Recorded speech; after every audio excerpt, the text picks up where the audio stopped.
PAT 2023 में हमने एक नहीं दो एग्जाम क्वालिफाई किए हैं। पहला एग्जाम आपका है पटना यूनिवर्सिटी, दूसरा है मिथिला यूनिवर्सिटी। अगर आप लोग इस चैनल पे आए हैं तब बिल्कुल सही जगह पे आए हैं। मगध यूनिवर्सिटी का है, जो कि पटना यूनिवर्सिटी, मिथिला यूनिवर्सिटी के जो भी एग्जाम देने जा रहे हैं उनके लिए इम्पोर्टेंट है। और ये 2021 में पूछा गया क्वेश्चन है, प्रीवियस ईयर है। जो भी कैंडिडेट हैं देखिए, आप लोगों के लिए इम्पोर्टेंट है। चलिए बढ़ते हैं क्वेश्चन की ओर। क्वेश्चन नंबर 1, क्वेश्चन नंबर 1 क्या है? व्हिच साइंटिफिक मेथड, मतलब कि आपको यहाँ दिया हुआ choose the correct option from the option given below for each question. यानी कि जितना भी क्वेश्चंस है, टोटल 50 क्वेश्चंस हैं इसमें है, आपको सभी का आंसर देना है, किसी का आंसर छोड़ना नहीं है। ठीक, क्वेश्चन नंबर 1 क्या है? Which scientific method focuses on the testing hypothesis develop from the theories. देखिए यहाँ पर दो कंसेप्ट आता है, एक आता है डीजीपी, एक आता है आईपीजी। डीजीपी क्या होता है? शॉर्ट ट्रिक है, ट्रिक वही बताएगा जिसको ट्रिक पता होता है, जिसको पता नहीं है आपको कुछ ही बता देगा। डीजीपी क्या होता है? डी फॉर डिडक्टिव होता है, G for gender, P for particular. यानी कि डिडक्टिव रीजनिंग ऐसा होता है जो जेंडर से पार्टिकुलर में जाता है। एक होता है आईपीजी। क्या होता है? आईपीजी। आईपी जो आपका है ये आई फॉर इंडक्टिव रीजनिंग होता है, इंडक्टिव मेथड होता है जो पार्टिकुलर से जेंडर में जाता है। समझ आ गया होगा? तो यहाँ क्या कह रहा है कि इसमें से कौन सा, मतलब जो रिसर्च का साइंटिफिक मेथड है, एक्चुअली हाइपोथेसिस से कहाँ जा रहा है? थ्योरी की ओर जा रहा है। जो हाइपोथेसिस से अगर थ्योरी की ओर जाएगा, अगर कोई जेंडर से पार्टिकुलर की ओर जाता है तो आपका क्या हो जाता है? वो डिडक्टिव मेथड हो जाता है। इसलिए आपका आंसर यहाँ पर डिडक्टिव मेथड राइट ऑप्शन होगा। इंडक्टिव क्या है? पार्टिकुलर टू जेंडर जा नहीं रहा है, अब पैटर्न मेथड कुछ होता नहीं है, ऐसे ऑप्शन लगा दिया है, नन ऑफ द अबव तो होगा नहीं। इस तरह से आपका ऑप्शन कटते हुए ऑप्शन नंबर ए सही हो जा रहा है। ठीक है, हिंदी में क्या है? हिंदी में भी देख लेते हैं। हिंदी है कि कौन सी वैज्ञानिक विधि सिद्धांतों से विकसित परिकल्पनाओं के परीक्षण पर केंद्रित है। यानी कि कौन सा ऐसा वैज्ञानिक विधि है जो सिद्धांतों से विकसित होता है और जो हम टेंटेटिव आइडिया जिसको बोलते हैं, परिकल्पनाओं के परीक्षण पर केंद्रित है, तो वो हो जाएगा आपका निगात्मक विधि। क्या हो जाएगा? निगात्मक विधि। जो भी हिंदी मीडियम वाले स्टूडेंट थे वो सब बहुत कमेंट्स कर रहे थे, बोल रहे थे सर हिंदी में नहीं लाते हैं, तो आप लोगों के लिए हम इस बार प्रीवियस ईयर क्वेश्चन हिंदी के साथ लेके आए हैं, इसलिए हिंदी वालों को अभी कोई शिकायत नहीं होनी चाहिए। ठीक है, इस तरह से आपका ऑप्शन नंबर यहाँ निगात्मक विधि हो जाएगा। अब आता है क्वेश्चन नंबर सेकंड की ओर। सेकंड क्या है?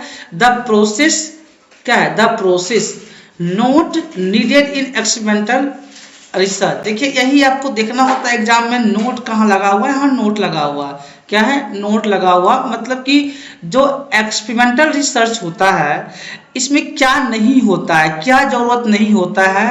नीडेड मतलब क्या होता है? क्या जरूरत नहीं होता है आपका एक्सपेरिमेंटल रिसर्च में। देखिए ऑब्जर्वेशन तो करते हैं, जब आप एक्सपेरिमेंट करते हैं रिसर्च में तो ऑब्जर्वेशन जरूरी पॉइंट होता है कि आप क्या ऑब्जर्व कर रहे हैं। एक्चुअली जब एक्सपेरिमेंट के समय ऑब्जर्वेशन आपको करना जरूरी है। मैनिपुलेशन, हाँ मैनिपुलेट भी होता है। यहाँ पे आप डाटा को मैनिपुलेशन भी करते हैं, कहीं हमको ज़्यादा कहीं कम करके उसको इक्वल करके मैनिपुलेशन करके भी वहाँ पर एक्सपेरिमेंटल रिसर्च में सॉल्व करना होता है। कंट्रोलिंग, कंट्रोलिंग क्या होता है? कंट्रोलिंग दो कंडीशन में होता है। एक कंडीशन ये होता है कि आपका डिपेंडेंट वेरिएबल होता है, एक इंडिपेंडेंट वेरिएबल होता है, बट दोनों कंडीशन में आपका कंट्रोल जरूरी है। कभी भी हम कंटेंट एनालिसिस नहीं करते हैं, क्योंकि ये क्या है? गलत है, और इसमें आपको गलत वाला ही चुनना है, सही ऑप्शन नहीं चुनना है, चुनना है गलत ऑप्शन।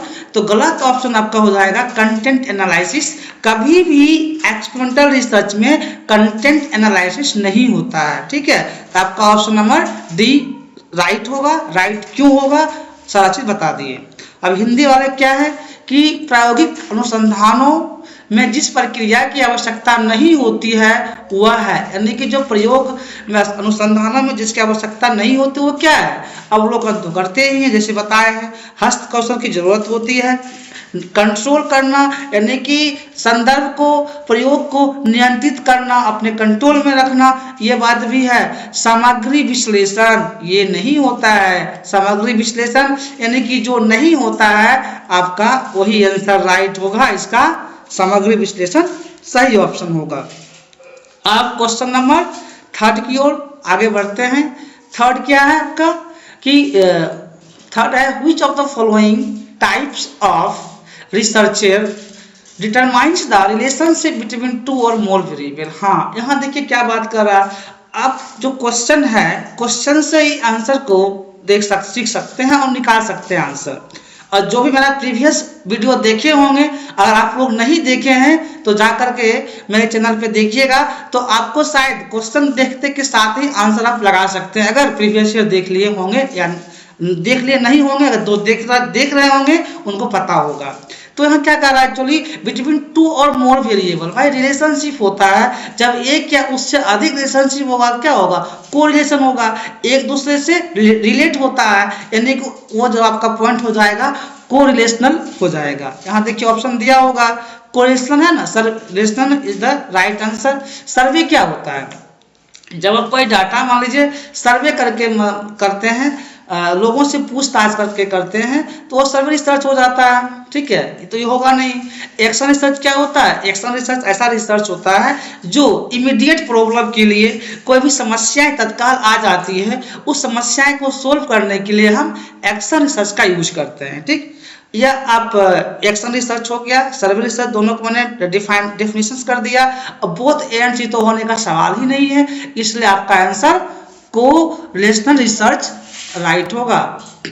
इसका हिंदी क्या है, हिंदी देख लिया जाए। निम्नलिखित में से किस प्रकार का शोध 2 या 2 से अधिक चरों के बीच संबंध निर्धारित करता है। 2 या 2 से अधिक, तो सहसंबंध, एक दूसरे से संबंध निर्धारित करना क्या होता है, यानी कि एक दूसरे के बीच क्या कर रहा है, 2 या 2 से अधिक चरों के बीच जो संबंध बनता है होता है, निर्धारित करता है, उस संबंध को हम सहसंबंध अनुसंधान कहते हैं। सर्वेक्षण नहीं होता है जो सर्वे करके होता है।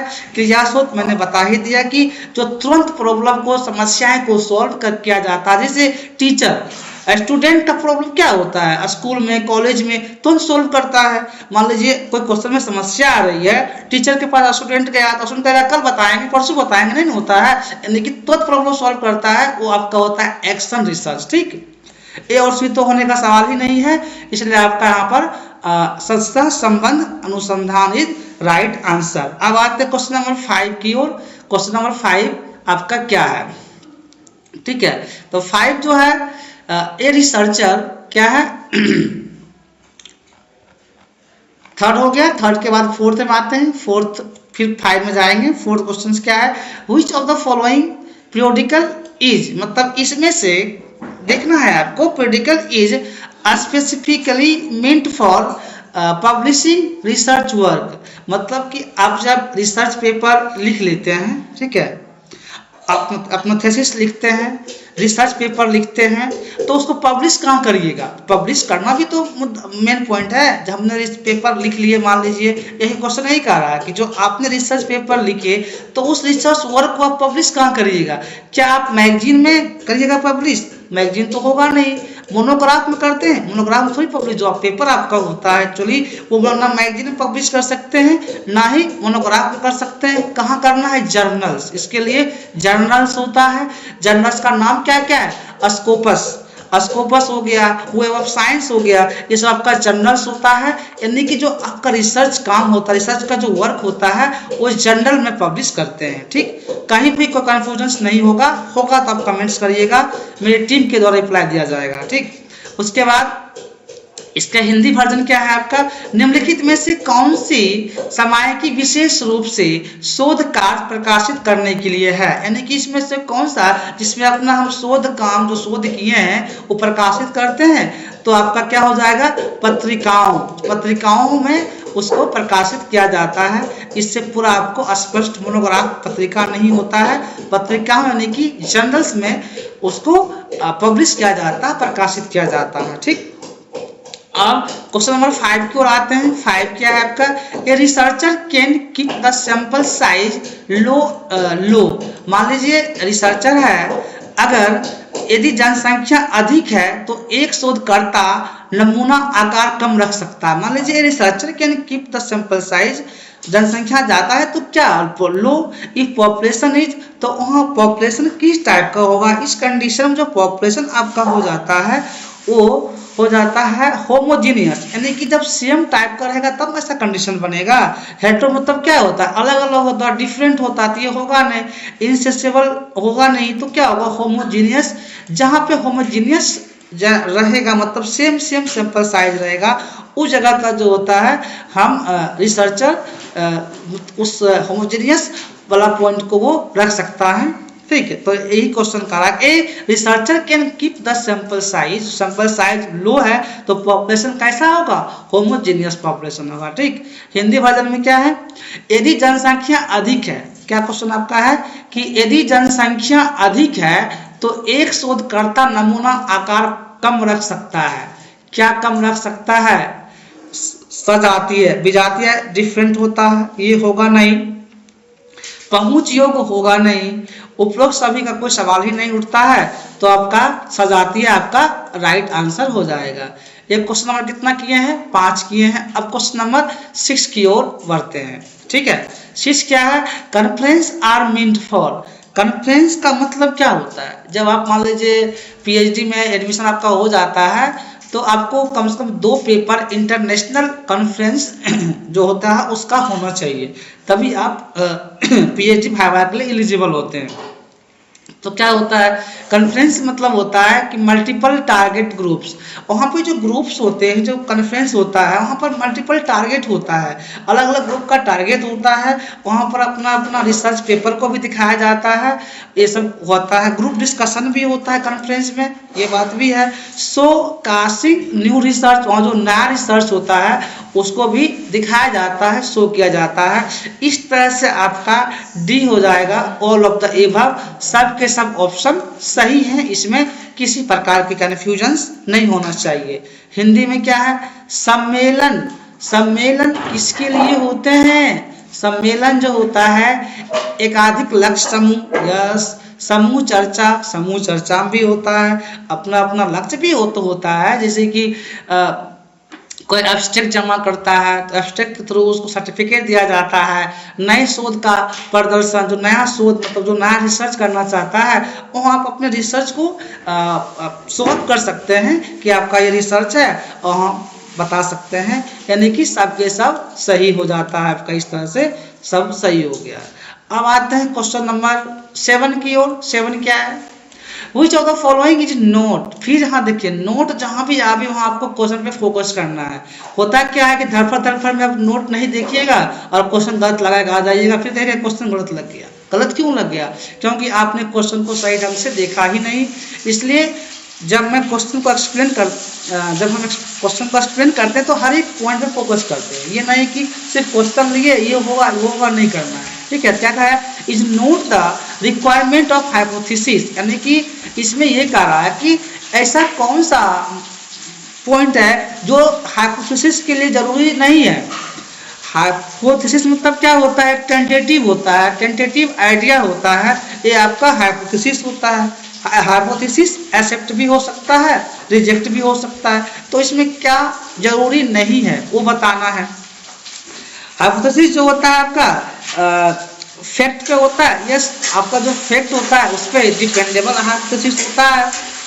बी कन्विसेबल बी कॉन्सेबल ये नहीं होता है, इसमें आपका जो होता है ये नहीं होता है। एक्चुअली क्यों नहीं होता, क्योंकि हाइपोथेसिस में ये रिक्वायरमेंट नहीं है कि आप कंसीबल करके उसको कंसीडर कर लें, इसलिए आपका ऑप्शन नंबर बी सही होगा। जो गलत है यहाँ भी आपको गलते वाला चुनना है, सही वाला नहीं चुनना है, ठीक ना। Contradict knowledge of nature, yes, contradict knowledge of nature होना चाहिए। allow sequence to be deduced from it, हाँ ये भी होना चाहिए।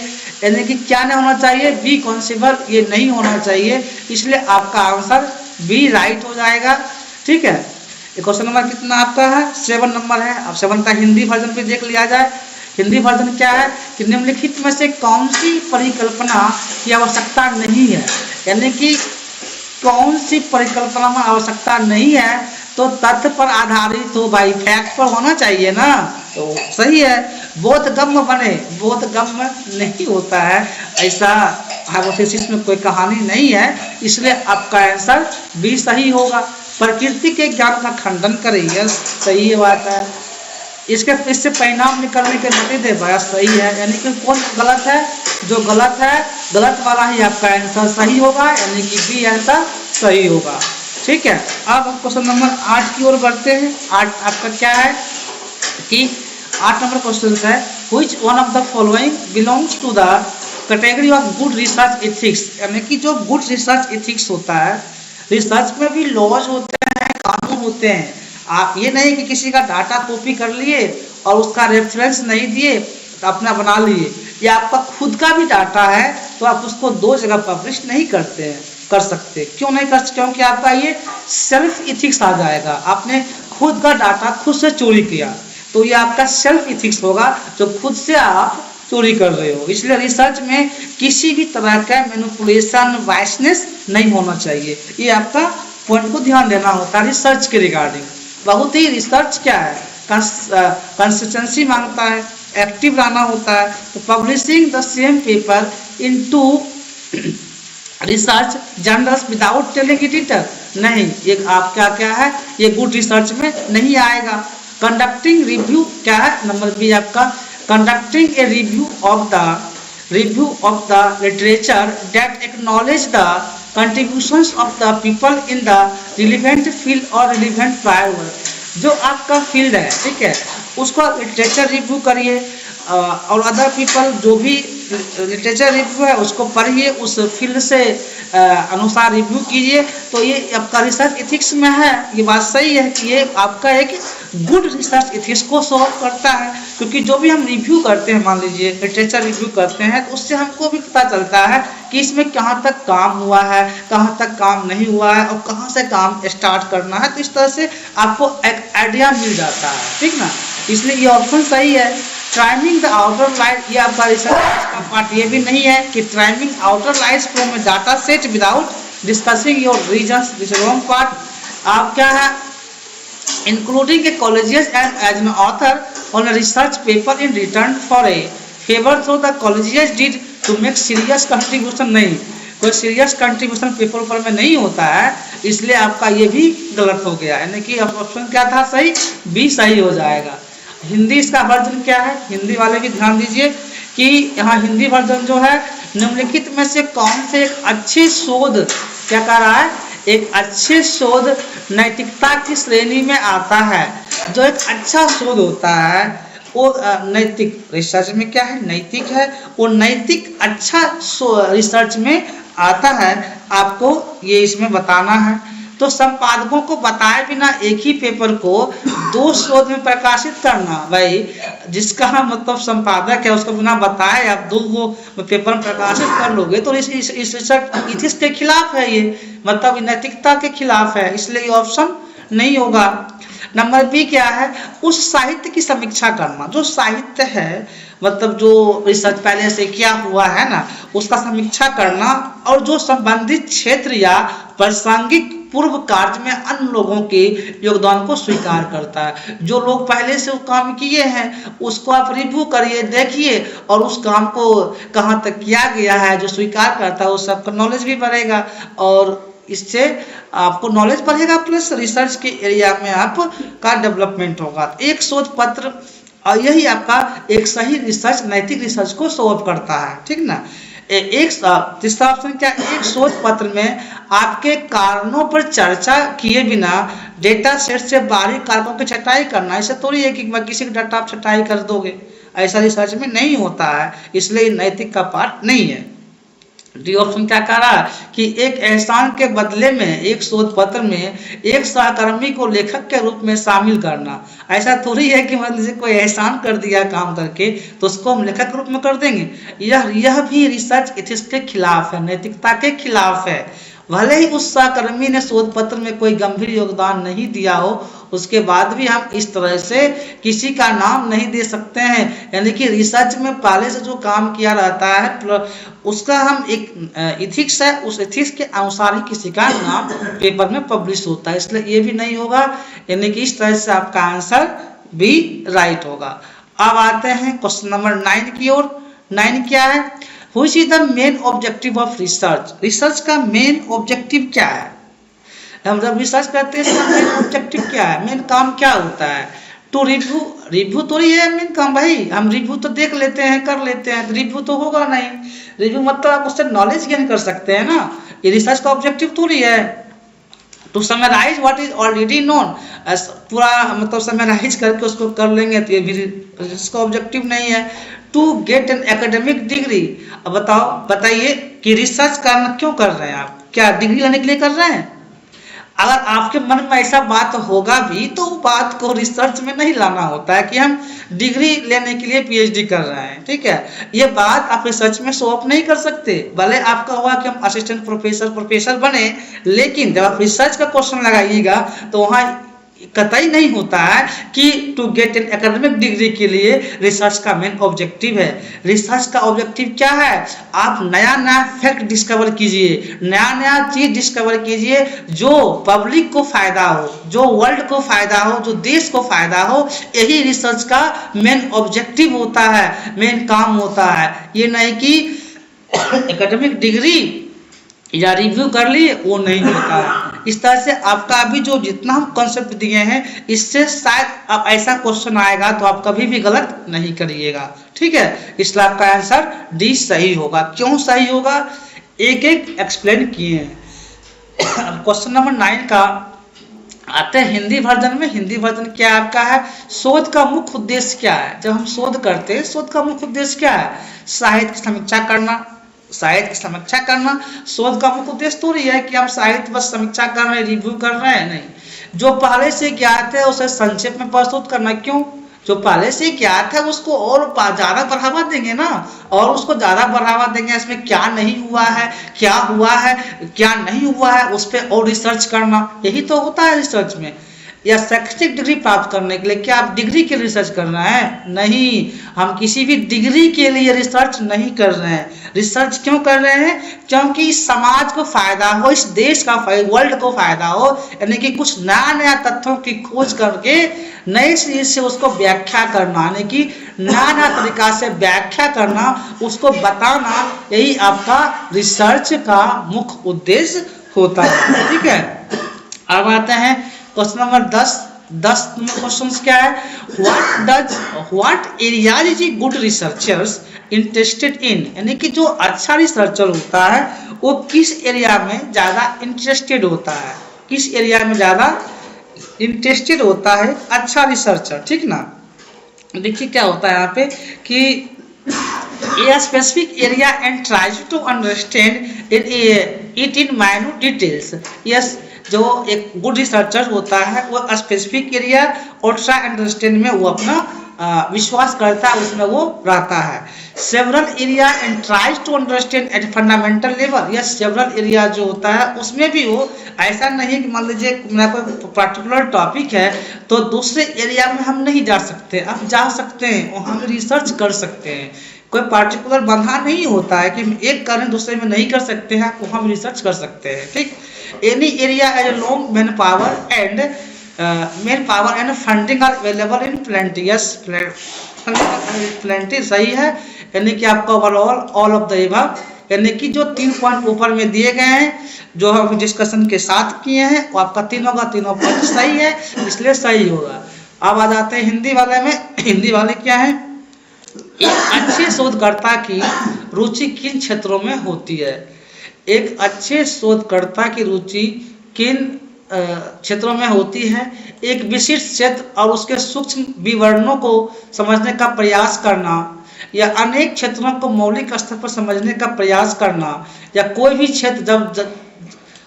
क्षेत्र जब तक जनशक्ति और धन प्रचुर मात्रा में उपलब्ध है, कोई भी क्षेत्र जब तक जनशक्ति और धन, क्या कर रहा है इसमें, जनशक्ति और धन प्रचुर मात्रा में उपलब्ध है, वो देखिए धन प्रचुर मात्रा में उपलब्ध है, ये नहीं होना चाहिए। अगर ये नहीं होगा तो आपका ऑप्शन इसके हिसाब से ए राइट होगा, बट अगर सी होता है तो डी राइट होगा। आप लोग को भी कुछ ऐसा लगे इसमें, यहाँ भी हम वही कर देते हैं आपका इंग्लिश मीडियम में भी, तो इसका आंसर सी होगा। एनी एरिया क्या है आपका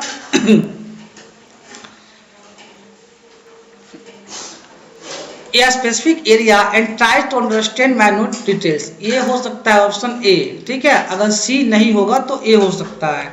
यदि आप लोग को इसमें कुछ लगे तो आप कमेंट्स कीजिएगा, इसका जवाब दिया जाएगा आपको, बट ऐसा नहीं होना चाहिए क्योंकि इसमें दो ऑप्शन में कुछ है, मतलब इसमें कहा कोई धन शक्ति की आवश्यकता नहीं है। अगर सी नहीं होता तो आपका ए इज द राइट आंसर, ठीक है। इसमें भी आपका ए इज द राइट आंसर। अब आते हैं क्वेश्चन 11 क्या है कि री राइट द फॉलोइंग, ये आपका लैंग्वेज एप्टीट्यूड का क्वेश्चन है। देखिए हर एक अपना अपना पैट अलग अलग हिसाब से लेता है। लैंग्वेज एप्टीट्यूड ये मगध यूनिवर्सिटी का क्वेश्चन है, तो डाल दिया, देख लेते हैं। री right sentence using the appropriate conditional, यानी कि जो इसमें सेंटेंस दिया गया है उसको आपको दोबारा बताना है, ठीक ना, दोबारा बताना है। तो what a pity I did not have time to see you last week, ये आपका क्वेश्चन हो गया। तो इसका आंसर क्या हो जाएगा आपका, एक्चुअली आई विश क्या हो जाएगा, I wish I had time to see you last week is the right option. So what if I did not have time to see you last week, rewrite appropriate conditional showing in I wish I had to time to see you last week is the right answer, ठीक। अब आते हैं question number 12 क्या है, complete the following sentence with the correct form of modal verb। आप इसमें modal verb बनाना। देखिए कुछ ग्रामर भी पढ़ लिया कीजिए ताकि आपको एग्जाम में काम दे दे। Why did you not come to the party? You really, it was fantastic। इसमें क्या आपका यूज होगा, तो इसमें जो है would have क्या होगा, would have it was fantastic is the right। अब हो गया 12 नंबर क्वेश्चन। 13 नंबर क्या है आपका, 13 number question, fill in the blanks appropriate preposition, यानी कि इसमें एप्रोप्रिएट प्रीपोजिशंस कौन होगा वो बताना है, ठीक है। तो क्या यहाँ पर है, ओमेगा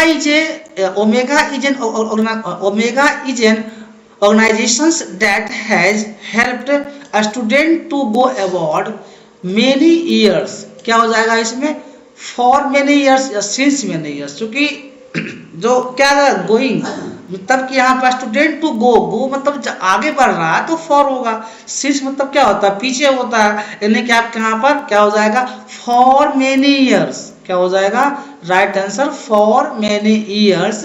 ओमेगा एक ऑर्गेनाइजेशन है that has helped student to go abroad for many years, right. अब क्वेश्चन नंबर 14 क्या है, find the correct meaning of the following word ambiguous, यानी कि इसमें एम्बिग्यूअस का करेक्ट मीनिंग आपका क्या है। तो नॉट वेरी क्लियर, कोई भी सही से पता नहीं होना एम्बिग्यूअस का पार्ट होता है आपका, ठीक है। नॉट वेरी क्लियर ये आपका एम्बिग्यूअस हो जाएगा 14 नंबर। क्वेश्चन नंबर 15 क्या है, 15 जो है so fill in the blanks with the correct form of verb given in the bracket, यानी कि इसमें जो ब्रैकेट में सही वर्ब होगा उसको बताना है, ठीक ना। The robbers the keys dash the keys and escaped with the valuable, क्या होगा है वैल्यूएबल, तो इसका होगा हैड डिमांडेड, मतलब the robbers had demanded the key and escaped with the valuable is the right answer. Demanded नहीं होता है, ओनली डिमांड नहीं होता है, हैव डिमांड नहीं होता, बल्कि हैड डिमांडेड जो होता है इसमें वेरिएबल के लिए राइट आंसर होगा। अब 16 नंबर क्वेश्चन में आते हैं। Choose the correct part of the speech of the underline word in the given sentence. इसमें क्या कर रहा है कि जो सेंटेंस दिया हुआ है आपको पार्ट्स ऑफ स्पीच को चुनना है, जो अंडरलाइन किया उसके हिसाब से बताना है कौन सा पार्ट्स ऑफ स्पीच है, ठीक ना। तो व्हाई डिड यू डेजर्ट, क्या लिखा है, डेजर्ट लिखा है।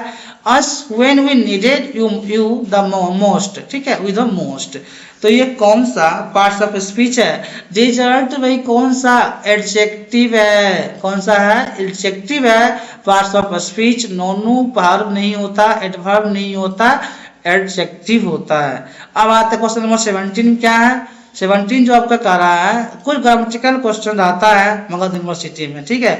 So the correct meaning of the proverb given below. इसमें आपको प्रोवर्ब बताना है, क्या बताना है, प्रोवर्ब कौन सा है।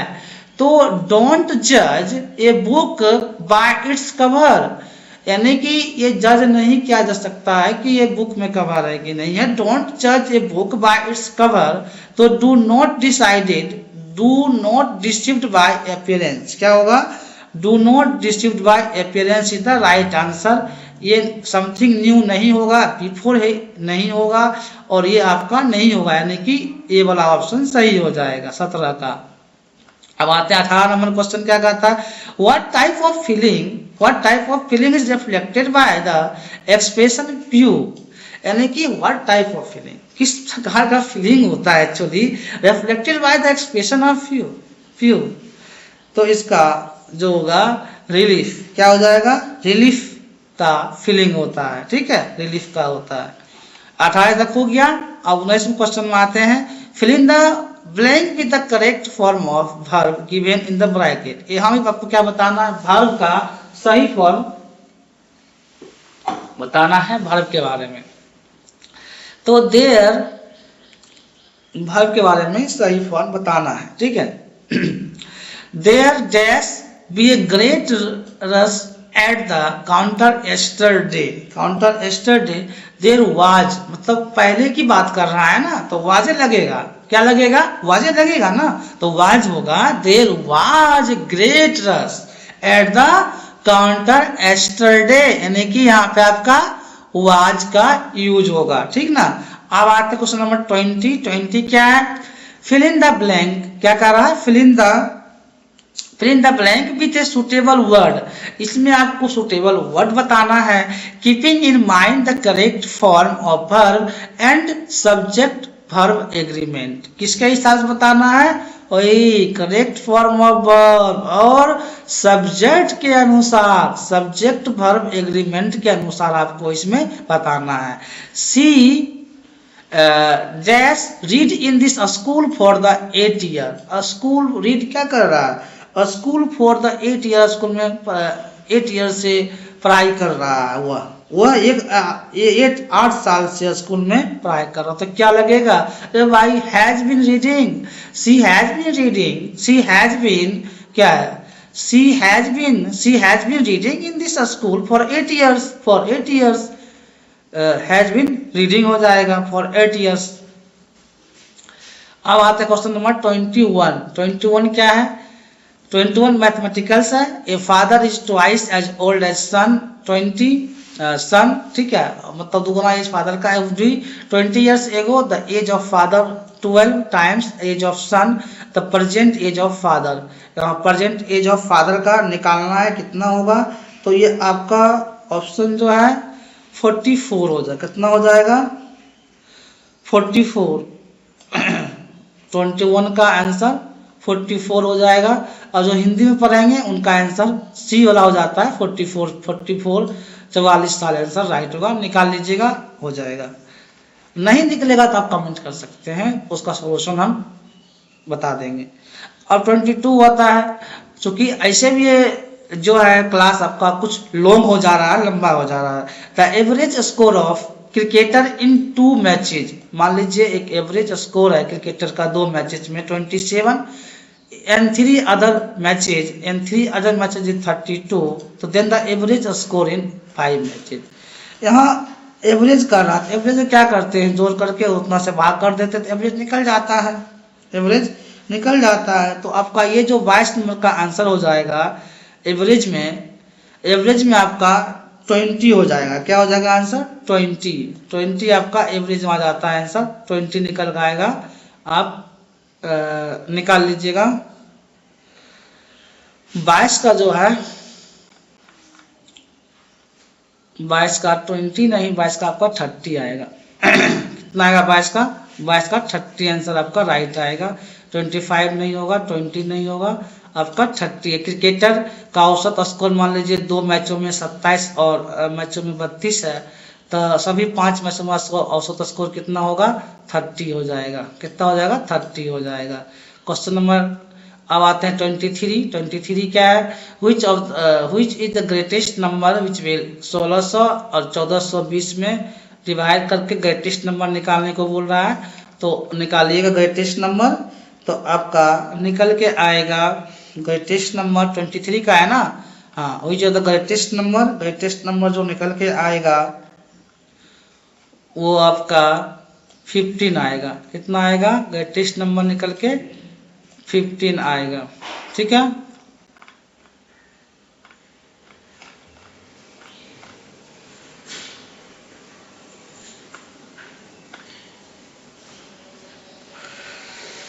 देखिए यहाँ पे जो है हिंदी और इंग्लिश ऑप्शन में कुछ गड़बड़ किया गया है। ठीक है, हिंदी ऑप्शन इंग्लिश में कुछ गड़बड़ है, तो इसका आपका आंसर जो है इंग्लिश मीडियम में कितना आ जाएगा? इंग्लिश मीडियम में जो आंसर आएगा 1600 और 1400 को जब डिवाइड करेंगे तो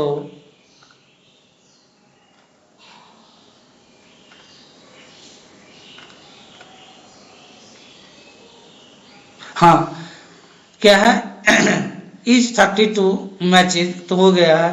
क्रिकेटर डिवाइडेड 30 कितना हो जाएगा? 30 हो जाएगा।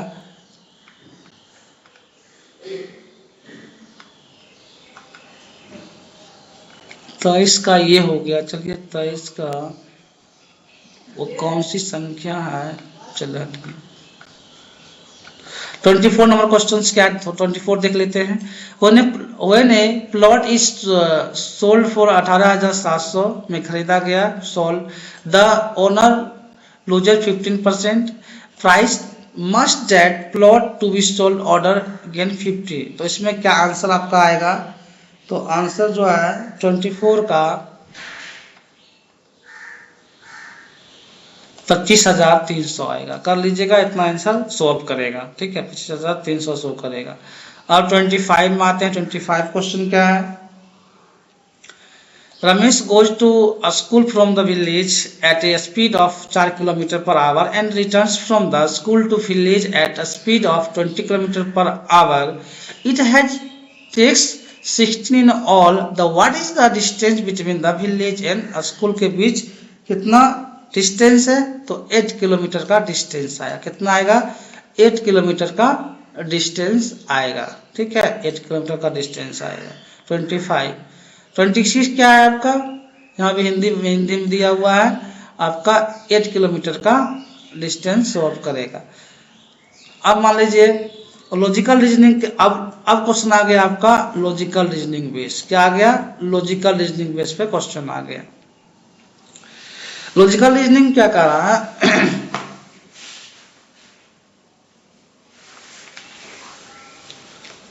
Truth involve preposition. जो ट्रूथ होता है क्या involve? Prepositions, valid relations among the involve prepositions, employment of ordinary language, none of the above. Logical reasoning is based on, logical reasoning किस पे बेस्ड होता है? तो valid relation among the involve proposition, जो relation होता है उसी पर तो बेस्ड होता है लॉजिकल रीजनिंग। देखिए लॉजिकल मतलब क्या होता है कि लॉजिक लगाना, कि इसको हम कैसे सेटिस्फाई कर सकते हैं, वही आपका लॉजिकल रीजनिंग होता है।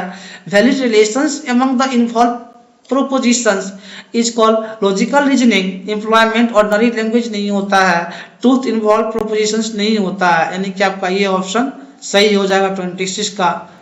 तार्किक तर्क इस पर आधारित है। तार्किक किस पे आधारित है? जो प्रस्ताव होता है, जो वैध संबंध होता है ना, उसी पे आपका तार्किक आधारित होता है, सम्मिलित प्रस्तावों के बीच वैध संबंध। ठीक, राइट ऑप्शन हो गया। अब आते हैं क्वेश्चन नंबर 27 की ओर। The next term will be series. ये सीरीज वाला क्वेश्चन है, आप इसमें इजोटी करके लगा लीजिएगा, 5, 10, 15, 20, 25 ट्रिक होता है। वो करने के बाद आपका आंसर QOL सही आ जाएगा, आप कर लीजिएगा, बहुत इजी क्वेश्चन से हो जाएगा। अब स्टेटमेंट 28 वाला क्वेश्चन में आते हैं। 28 क्या है, देखिए इस टाइप के में क्वेश्चन थोड़ा आपको सोचना होता है कि कैसे क्वेश्चंस को बनाना है। अगर आप समझ जाते हैं तो फिर इजी कर सकते हैं। सम क्या कार्स आर रॉकेट्स, क्या है, कुछ कार रॉकेट्स है, सम कार आर रॉकेट्स, कुछ कार रॉकेट्स है। नंबर 2 स्टेटमेंट है ऑल रॉकेट्स आर इंजन, जितना भी रॉकेट्स है सब इंजन है। पहले सम वाला का रहा फिर ऑल का रहा, पहले सम का रहा फिर ऑल का रहा, तो सम, अब कंक्लूजन क्या दिया आपका, यह स्टेटमेंट हो गया सम इंजन आर रॉकेट, फिर क्या कर रहा है कि कुछ इंजन रॉकेट्स है, या सम इंजन आर कार, कुछ इंजन कार है, उल्टा कर रहा है सम इंजन आर कार, कुछ इंजन कार है। तो ओनली कंक्लूजन 1, क्या आपको लग रहा है कि 1 some engine are car, some engine are rocket follow कर रहा, नहीं कर रहा, क्योंकि ए का रहा सम इंजन आर रॉकेट है, अब बी का 2 का रहा कि सम इंजन आर कार, तो दूसरे को फॉलो ही नहीं कर रहा है। हाँ, 2 क्या है, ओनली कंक्लूजन, हाँ ओनली लगा है, ओनली 1 फॉलो नहीं कर रहा है, ओनली कंक्लूजन 2 फॉलो इसको कर रहा नहीं कर रहा। हाँ, बोथ कंक्लूजन 1 and 2 फॉलो। ये some engine are rocket, engine some engine are car, चूंकि इंजन से रिलेटेड है तो दोनों को दोनों फॉलो कर रहा है, इसलिए आपका आंसर सी है, राइट हो जाएगा। 18 का सी आपका आंसर सही, कथन के अनुसार आपका C option is the right. अब आते हैं क्वेश्चन नंबर 29 क्या है कि the missing term in the series, ये सीरीज में जो मिसिंग टर्म है आपको मिसिंग टर्म बताना है। ठीक है, तो मिसिंग टर्म जो आपका इस सीरीज का हो जाएगा आपका कितना हो जाएगा 125, मिसिंग टर्म जो होगा आपका 125 मिसिंग टर्म होगा इस सीरीज का, 125 इज द मिसिंग टर्म। ठीक, अब आते हैं find the odd one. Question number 30 क्या है, इसमें सबसे अलग कौन है, अलग बताना है। 30 नंबर क्वेश्चन में फाइंड द ऑड वन, अलग बताना है। तो ग्रीन है, वायलेट है, ब्राउन है, येलो है, अलग क्या हो जाएगा इसमें, वायलेट जो होता है सबसे अलग है, इसलिए वायलेट वाला आपका सही हो जाएगा। ठीक, वायलेट सबसे अलग है। अब 31 से 33 तक आपका एक ये ग्राफ दिया हुआ है, आप देख लीजिए इस ग्राफ को, मतलब ग्राफ है, ये एक सर्कल है, इसमें सब कुछ लिखा हुआ है, कितना परसेंटेज क्या फर्नीचर कितना है, पैटर्न कितना है, ग्रेस, आर्किटेक्ट, पेंटिंग, ये सब है। और इसको पाई चार्ट क्या बोलते हैं, इसको पाई चार्ट है, पाई चार्ट दिया हुआ है। Carefully and answer the questions given below. आपके यहाँ पे 3 क्वेश्चन है, पाई चार्ट को पढ़ते हुए क्वेश्चंस करना होता है। तब देख लीजिए इसको और एक्सप्लेन करते हुए आगे बढ़ते हैं। 31 नंबर क्वेश्चन क्या है, व्हाट, देख लिया इतना देर में आप पाई चार्ट।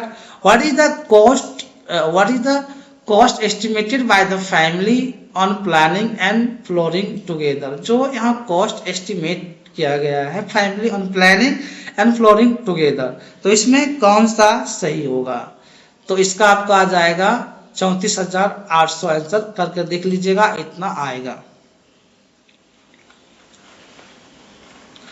32 में आते हैं। 32 क्या है, what is the difference in the amount estimated by family on interior decorated and that architect. क्या डिफरेंस आ रहा है अमाउंट में, ठीक है। आंतरिक सज्जा, साज सज्जा पर परिवार द्वारा अनुमानित राशि और वास्तुकार पर अनुमानित राशि में क्या अंतर है, दोनों के राशि में क्या अंतर है वो बताना है आपको, ठीक है। तो दोनों का राशि में जो अंतर होगा वो अंतर 7200 का अंतर होगा, निकालेगा तो 7200 का आंसर निकल के आएगा, ठीक।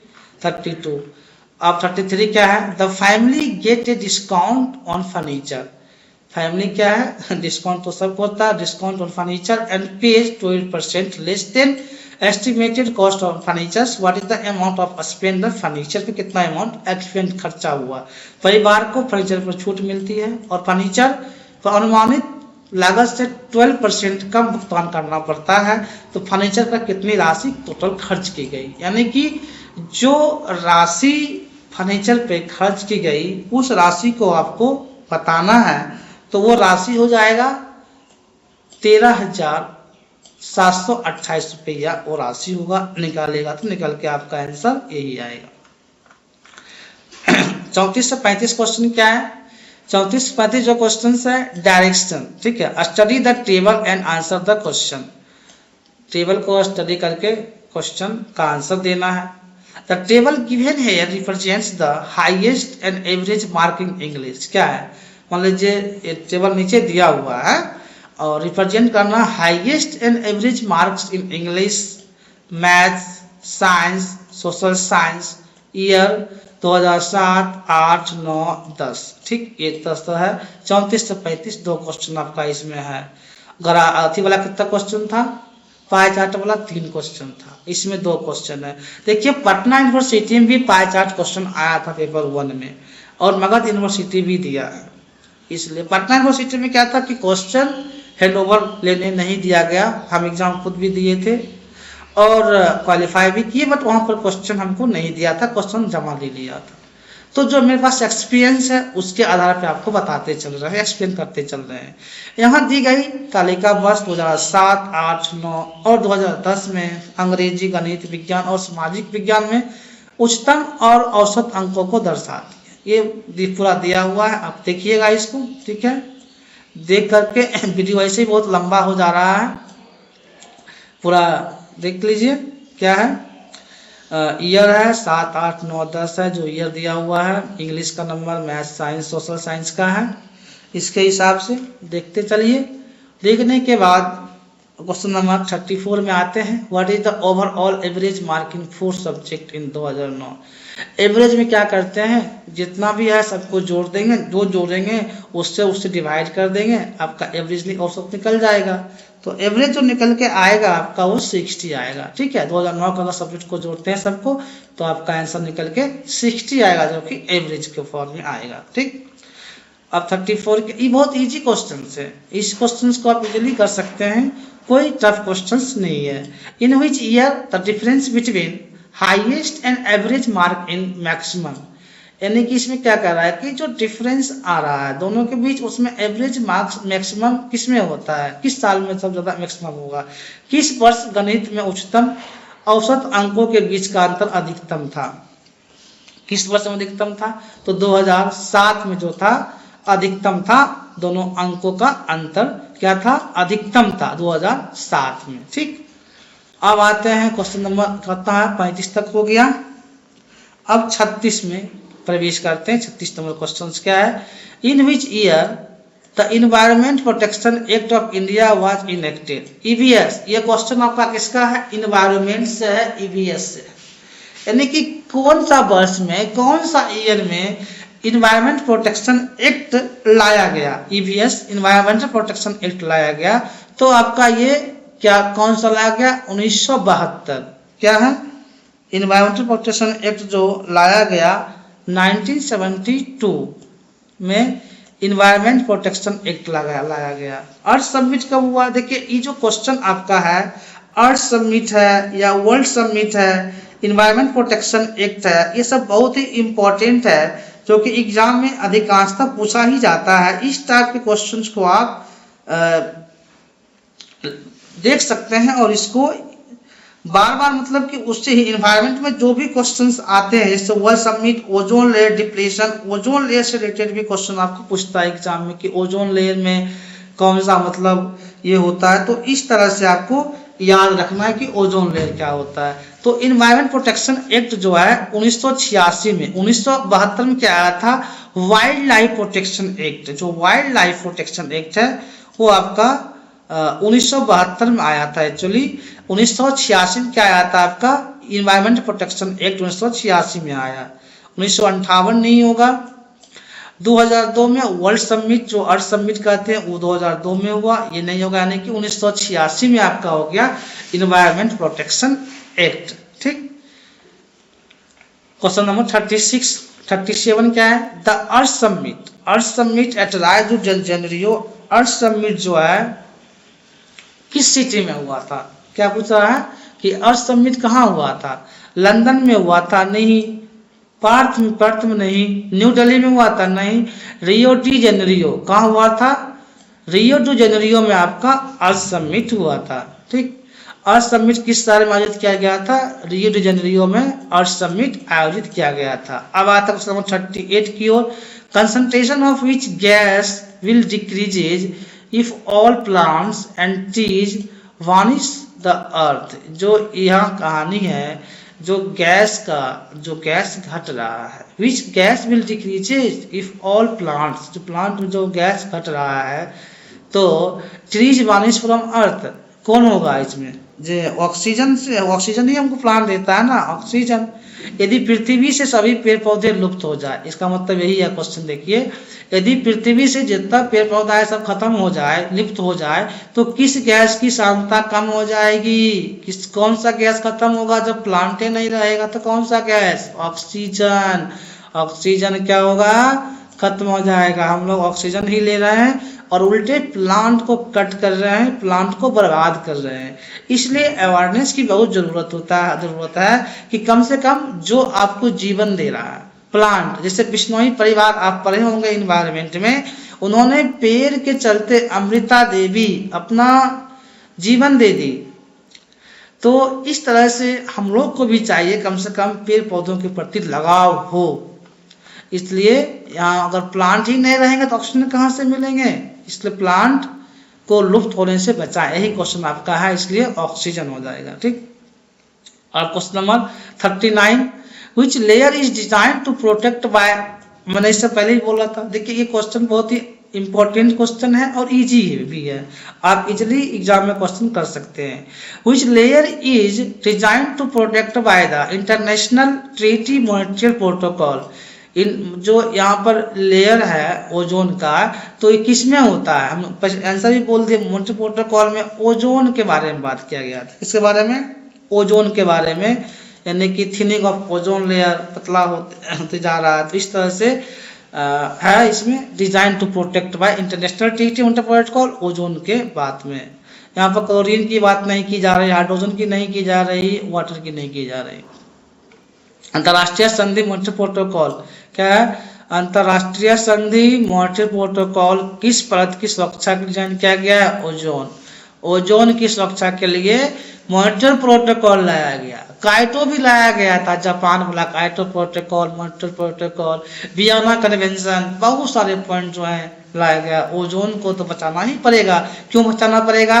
क्योंकि जो अल्ट्रा वायलेट रे होता है, यूवी रे, क्या होता है? यूवी रे से हमें ओजोन रक्षा करता है, सुरक्षा प्रदान करता है। इसीलिए ये मॉनिटरी प्रोटोकॉल बहुत ही इंपॉर्टेंट है। अल्ट्रा वायलेट रे, कहीं क्वेश्चन ऐसा देखने को मिलेगा, अभी हम आपको बताएंगे। ठीक, सरदार सरोवर डैम, ये सरदार सरोवर कहाँ है? Gujarat. Sardar Sarovar dam which is also known as Narmada dam. Narmada किस सिटी में है? सरदार सरोवर डैम जो नर्मदा डैम है वो किस सिटी में है? वो आपका गुजरात में है। कहाँ है?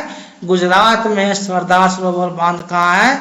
गुजरात में स्थित है। देखिए, एक मतलब याद करने वाला क्वेश्चन है, गुजरात में है।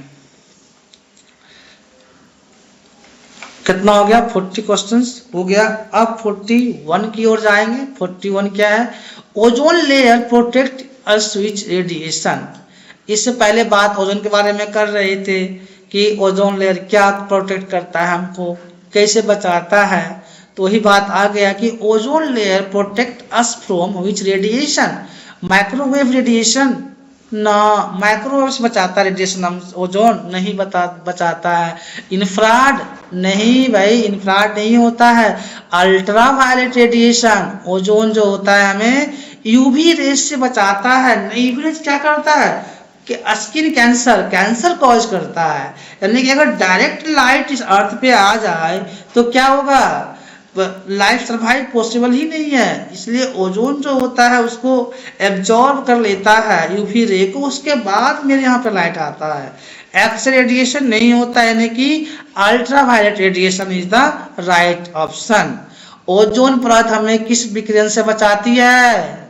पराबैंगनी विकिरण से बचाती है, ऑलरेडी डिस्कस। ठीक, अब 42 नंबर क्वेश्चन आते हैं। जो ये ताजमहल है क्या है? The Taj Mahal, lotus temple, golden temple, India gate and other famous heritage monuments are being affected by which pollution?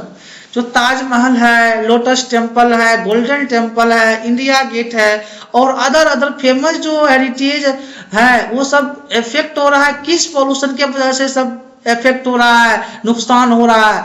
तो वाटर पोल्यूशन कुछ करता है? वाटर से कोई इफेक्ट नहीं हो रहा, इसमें नहीं हो रहा है इफेक्ट जो टेम्पल दिया हुआ है। नॉइस नहीं हो रहा है, सॉइल्स पोल्यूशन से नहीं हो रहा, एयर पोल्यूशन से जो है इफेक्ट हो रहा है। ठीक, अब आते हैं वही हिंदी में है। ताजमहल, लोटस टेम्पल, स्वर्ण मंदिर, इंडिया गेट प्रसिद्ध, जो ये सब किस प्रदूषण से प्रभावित हो रहे हैं? तो वायु प्रदूषण से भी प्रभावित हो रहे हैं। ठीक है, जल प्रदूषण, ध्वनि प्रदूषण, मृदा प्रदूषण नहीं होता आपका, ये वायु प्रदूषण होता है। 43 आते हैं। स्वच्छ भारत अभियान 2014 में कौन शुरू किए थे? मोदी जी, नरेंद्र मोदी हमारे देश के प्रधानमंत्री हैं, यानी कि इनका भी तीसरा टर्म है। 2 अक्टूबर 2024 इन्होंने स्वच्छ भारत अभियान को लॉन्च किया और इन्होंने इस पे बहुत सारा वर्क किए, हमारे देश के प्रधानमंत्री नरेंद्र मोदी जी ने, यानी कि 2 अक्टूबर 2014। ये लोग याद रख लीजिएगा, हो सकता है क्वेश्चन रिपीट भी कर दे, तो इस चीज को आप याद रखिए, एग्जाम पॉइंट ऑफ व्यू से इंपॉर्टेंट है। 44 क्या है? Which one of the following, 44 number questions देख लेते हैं, इसको हटा दें। क्या है? Which one of the following is not a common symptom for Covid? जो कोविड-19 है, कोविड आया, कोरोना वायरस, इसमें कौन सा कॉमन सिम्टम नहीं है? नो टेस्ट एंड स्मेल, ये कोरोना वायरस में था, सिम्टम इसका था, नहीं है। देखिए नोट वाला में अच्छा से फोकस करिएगा, कौन नहीं है? नो टेस्ट एंड स्मेल सही है, स्मेल नहीं बुझाता था। फीवर तो आता ही था, बॉडी पेन आता ही था। ब्लड विजन, क्या लग रहा है कोरोना उसको दिखाई नहीं देता था? ऐसा तो नहीं था कि जिससे कोरोना हो गया उसको देखने में प्रॉब्लम हो जाए, इसलिए ऑप्शन ये सही होगा, चूंकि ऐसा नहीं था, कोरोना वाले को दिखता नहीं था। ब्लड विजन इधर रॉन्ग ऑप्शन, इसलिए रॉन्ग ऑप्शन सही होगा आपका बी। निम्नलिखित में से कौन सा कोविड का समान लक्षण नहीं है? क्या कह रहा है? कौन सा कोविड का समान लक्षण नहीं है? तो धुंधली दृष्टि, यानी कि ऑप्शन गलत है, नहीं है, गलत है, गलत वाला ऑप्शन हो जाएगा धुंधली दृष्टि। 45 which of the following is a water borne disease? जो पानी से बीमारी होता है, क्या कर रहा है? जो पानी से बीमारी होता है, वाटर से बीमारी होता है, कौन कौन बीमारी होता है जो आपका पानी से होता है? तो टाइफाइड तो वाटर से होता ही है, कंटामिनेटेड वाटर से। कोलरा भी होता है, ट्रेन के उसमें वाटर का मिक्सिंग होता है। डायरिया भी वाटर से होता है। तो ऑल ऑफ द ये तीनों का तीनों ऑप्शन जो होगा वाटर से रिलेटेड होता है और वाटर से इसका डिजीज कॉज करता है। तो उनके में से कौन सा जलवाहित रोग है? क्या कह रहा है? जलवाहित रोग है, जो जल से बीमारी होता है। टाइफाइड, कोलरा, हैजा जो भी है, दस्त, ये सब के सब जल से बीमारी होते हैं। अब हम 46, ये आपका computer and information technology ICT का पार्ट है, जो मैं इसके लिए हम बहुत सारा टेस्ट आपको दिए हुए हैं, पोस्ट किए हुए हैं, आप जाकर टेस्ट लगा सकते हैं, तो शायद ICT का आपका कंसेप्ट पूरा क्लियर हो जाएगा। कंप्यूटर का पूरा कंसेप्ट हम क्लियर कर देंगे हैं, क्वेश्चन बहुत सारे दिए हुए हैं। Which one of the following is different from the others? एक खास बात यह है कि क्वेश्चन आपका हिंदी में भी है और इंग्लिश में भी है, ठीक है। Which one of the following is different from the other? Different इसमें क्या है, सबसे अलग क्या है वो बताना है, डिफरेंट क्या है। देखिए यहाँ पे जो है गूगल क्या है? गूगल एक सर्च इंजन है। गूगल क्या है? सर्च इंजन है। विंडो क्या है? ऑपरेटिंग सिस्टम है। लाइनक्स क्या है? ऑपरेटिंग सिस्टम है। मैक क्या है? ऑपरेटिंग सिस्टम है। तो डिफरेंट कर रहा है। जब विंडोज, लाइनक्स और मैक ऑपरेटिंग सिस्टम है तो गूगल सर्च इंजन है। गूगल सबसे अलग हो गया, सर्च इंजन गूगल हो गया। और संगत चुनना है तो गूगल सर्च इंजन हो गया। ये सब तीनों क्या हो गया आपका? ऑपरेटिंग सिस्टम हो गया। ये सारा ऑपरेटिंग सिस्टम हो गया, ठीक है, ये सारा ऑपरेटिंग सिस्टम हो गया। HTML का फुल फॉर्म, कितना इजी क्वेश्चन पूछ दिया है कि HTML का फुल फॉर्म। देखिए एग्जाम में जो होता है, मैंने जैसे अभी डिस्कस किया था रिसर्च का क्वेश्चन, उस समय पेज भी उल्टा पुल्टा था तो थोड़ा प्रॉब्लम हुआ, बट यहाँ क्या इजी क्वेश्चंस भी हैं। तो hyper text markup language, HTML का फुल फॉर्म क्या होता है आपका? Hyper text markup language is the right option for HTML का full form. Hyper text manipulation नहीं होता, ये नहीं होता और ये नहीं होता, क्या होता है? Hyper text markup language. 47, 46 हो गया, 47, ठीक है। अब 48 में आते हैं। 48 क्या है? In the web address www.magaduniversity.ac.in, in the web address www.magaduniversity.ac.in, AC stand for, AC मतलब क्या होता है? AC मतलब इस क्वेश्चन के संदर्भ में अकाउंट होगा। मगध यूनिवर्सिटी का ये अकाउंट्स होता है, ठीक है। AC.in यानी कि एक खाता का नाम होता है, अकाउंट्स होता है, ठीक है। तो 48 हो गया। अब क्वेश्चन नंबर 40, वेब वही है, हिंदी का है वर्जन है, देख लीजिएगा। अब 49 में आते हैं। Which of the following is not an open source software. इसमें से पूछ रहा है कि कौन ओपन सोर्स सॉफ्टवेयर नहीं है, ठीक है। ओपन सोर्स सॉफ्टवेयर नहीं है वो बताना है आपको। विंडो जो होता है ओपन सोर्स सॉफ्टवेयर नहीं होता है, नहीं वाला बताना है कौन सा है। डी स्पेस ये ओपन सोर्स है। Blender open source, Linux open source, यानी कि विंडो जो है आपका ओपन सोर्स नहीं है, ये आपका गलत ऑप्शन है। ऑप्शन नंबर 20 सही होगा। जो ओपन सोर्स सॉफ्टवेयर नहीं है उसी को टिक करना है, यानी कि window is the right option, ठीक। Windows is the right option. कौन सा ओपन सोर्स सॉफ्टवेयर नहीं है? विंडो आपका ओपन सोर्स सॉफ्टवेयर नहीं है। जो गलत है, गलत वाला ऑप्शन ही चूज करना है, तो विंडो हो जाएगा। अब इस सीरीज का लास्ट क्वेश्चन है क्वेश्चन नंबर 50। इस सीरीज का लास्ट क्वेश्चन नंबर 50 थोड़ा लंबा हो गया है, लेकिन एक्सप्लेन डिस्कस किया गया है, उसके बाद हिंदी इंग्लिश दोनों में प्रॉपर वे किया गया, इसलिए लंबा वीडियो बन गया है। Which of the following can be used for developing online survey for research purpose. जो मतलब कि क्या करना है, इसमें से क्या प्रोसेस, जो ऑनलाइन सर्वे किया जाता है रिसर्च प्रोसेस में क्या यूज करते हैं हम, कौन सा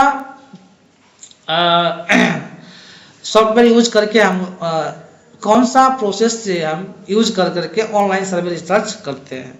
रिसर्च किट से पॉसिबल है, थोड़ी एकेडेमिया नहीं होता है। गूगल प्रश्न, गूगल फॉर्म, अब गूगल फॉर्म भर के किसी से सर्वे, जैसे यूट्यूब पे भी देखते होंगे गूगल फॉर्म भरने आता है, फीडबैक मांगता है, तो इस तरह से यहाँ पे फीडबैक लिया जाता है। तो क्या करते हैं, गूगल फॉर्म क्या हो जाता है, गूगल फॉर्म भरा जाता है। शोध उद्देश्य हेतु निम्नलिखित में किसका प्रयोग, जो शोध उद्देश्य होता है रिसर्च के लिए ऑनलाइन सर्वेक्षण किया जाता है, तो गूगल फॉर्म के लिए किया जाता है, गूगल फॉर्म के लिए किया जाता है। इस तरह से आज हमने मगध यूनिवर्सिटी का आपका 50 क्वेश्चन एक्सप्लेन के साथ कंप्लीट कर लिए हैं। आप लोग को जहां भी इसमें कन्फ्यूजन लगेगा आप हमें कमेंट कीजिएगा, आपको इसका कमेंट्स का जवाब दिया जाएगा। जहां भी जिस क्वेश्चन में कन्फ्यूजन हो आप बोलिएगा, कमेंट करिएगा, आपको उसका आंसर दिया जाएगा। देखिए अभी जो स्टार्टिंग था ये क्वेश्चन मैं फिर आपको बता दूं, 7 नंबर को question 7 number, note requirement of hypothesis be on facts. फिर 7 का हम यहाँ पे आ जाते हैं, बी कन्फ्यूसेबल, ठीक है। कन्फ्यूसेबल इज रॉन्ग आंसर, चूंकि कन्विंस नहीं किया जाता रिसर्च में, ठीक है, इसलिए आपका आंसर बी सही हो जाता है यहाँ पे। इस तरह से हमने आज टोटल 50 क्वेश्चन कंप्लीट किया। कंप्लीट यहाँ पे जो है हिंदी मीडियम वालों को भी कोई दिक्कत नहीं होनी चाहिए, क्योंकि मैंने हिंदी के साथ साथ इंग्लिश में भी किया है और हिंदी को प्रॉपर वे में डिस्कस किए हैं कि हिंदी वाले जो भी कमेंट्स कर रहे थे कि आप हमको हिंदी में नहीं देते हैं क्वेश्चंस, तो मैंने मगध यूनिवर्सिटी का प्रीवियस ईयर लेके आए अब और प्रॉपर हिंदी और इंग्लिश दोनों को हम साथ लेके चले हैं। इसलिए वीडियो कुछ लंबा बन गया है, आप लोग इसको देखिए। जहां भी कुछ कन्फ्यूजन हो कमेंट्स कीजिएगा, आपको इसका जवाब दिया जाएगा और आपका भी पेट का एग्जाम निकले जो पाटलिपुत्र यूनिवर्सिटी है, मिथिला यूनिवर्सिटी है। हाँ, आप लोग के लिए एक अब सूचना देना चाह रहे हैं कि जिन लोगों को क्विज लगाना होगा, मॉक टेस्ट लगाना होगा, मेरे चैनल पे पोस्ट में क्वेश्चन दिया हुआ है, वहां जाके आप प्रैक्टिस कर सकते हैं और अपने आप को जस्टिफाई कर सकते हैं कि मैं कितना मार्क्स आ रहा है, कितना क्वेश्चन सही कर पा रहे हैं, और उसमें एक्सप्लेनेशन के साथ आंसर दिया हुआ है जो आप लोग के लिए हेल्पफुल होगा ताकि आप लोग का भी पैट क्वालिफाई हो। Thank you watching for this video.